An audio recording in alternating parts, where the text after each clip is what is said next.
Are expensive DACs worth the money? Good God, I hope so, because we sell a lot of them. All right. Roy in Greensburg, Pennsylvania. That's his question. Are expensive DACs worth the cost over cheaper options, or are the differences subtle? I'm using an Onkyo NR676 receiver connected to ELAC Unify U5 tower speakers.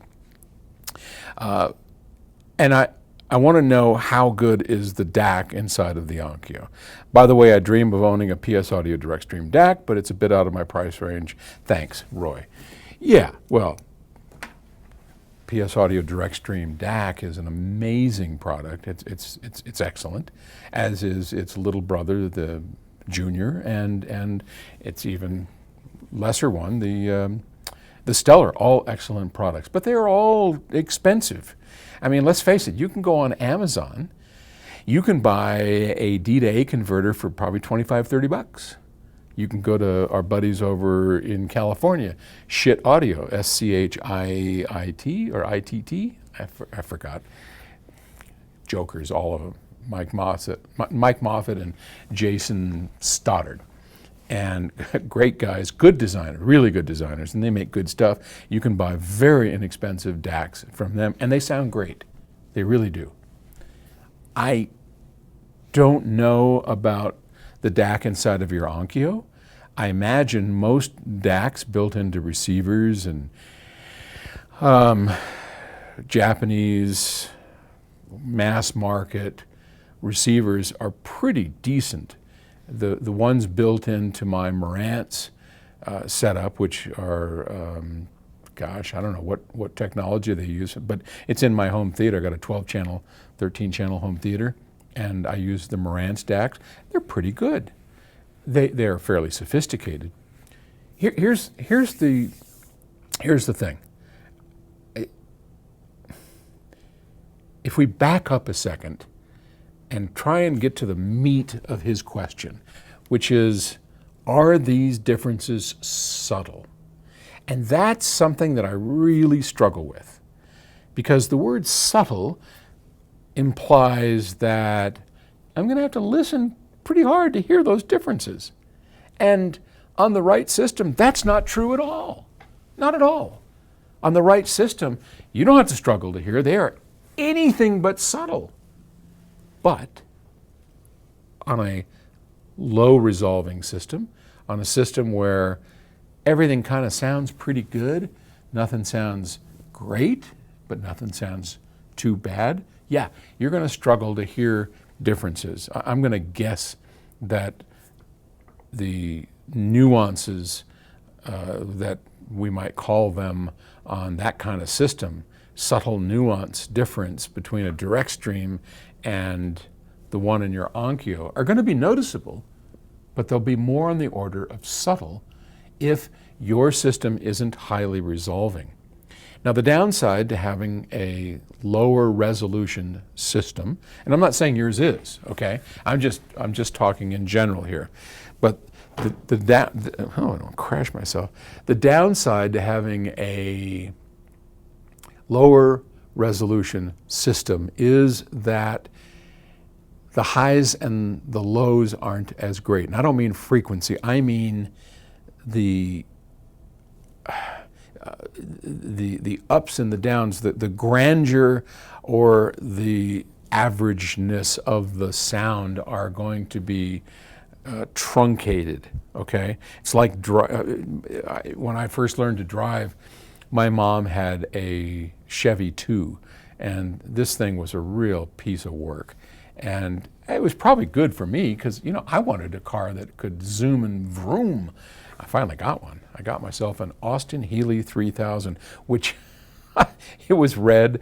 The doors were locked shut. They didn't work. I had to jump over the thing. The top never went up. So if it rained, I was just screwed. I mean, there literally would, if I was out in the parking lot of the school with my little red Austin Healey 3000, it literally filled up with water. Fortunately, it was such a leaky boat that it would drain the water pretty quick. But I love that car. Oh my God.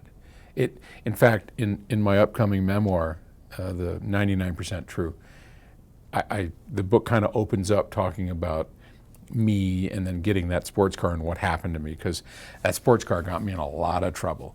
But anyway, my mom had this Chevy too, and it's kind of what I learned to drive on, and it was a real piece.